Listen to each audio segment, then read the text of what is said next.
سلام البنات، عيد مبارك سعيد. اليوم ان شاء الله نعمل معكم واحد الكيكه بارده بثلاثه ديال الطبقات وسهله. بسم الله توكلنا على الله. بيضه وحده، نصف كاس ديال السكر ديال السنيده، واحد فانيلا، ميكس خلطو مزيان، نصف كاس ديال الحليب،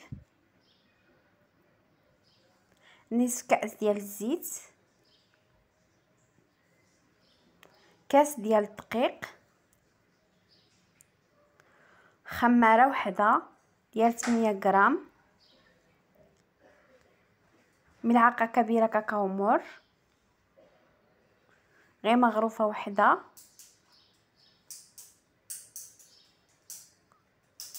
عملتها في هذا المول هذا في الفران لمده 20 دقيقه راضيه كطيب.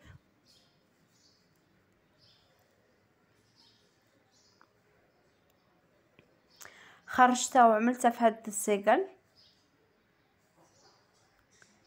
سقيها بالحليب ولا قدرتي اعملها قهوه اللي بغيتي، كلشي مزيون. لتر ديال الحليب، 3 ديال ملاعق السكر، عفوا غير 3 ماشي 2، 3 ملاعق كريم باتيسير،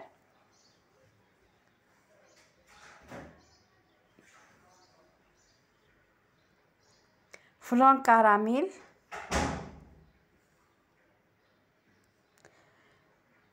كتعمل فوق البوطه حتى كتعقد، كتبقى تخلط مزيان. كتزيد واحد دانيت ديال الكراميل، نكبوها او نعملوها في الثلاجه 3 ديال السوايع، خليها تبرد مزيان حيت هذه كيكه بارده. الطبقه الثالثه 2 ديال دانيت ديال الشوكولات،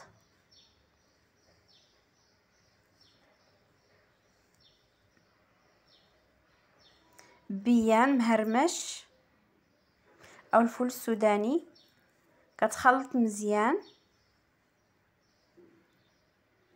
كتعملها فوق ديك الكيكه. هذه هي النتيجه، صراحه روعه وعواش مبروكه.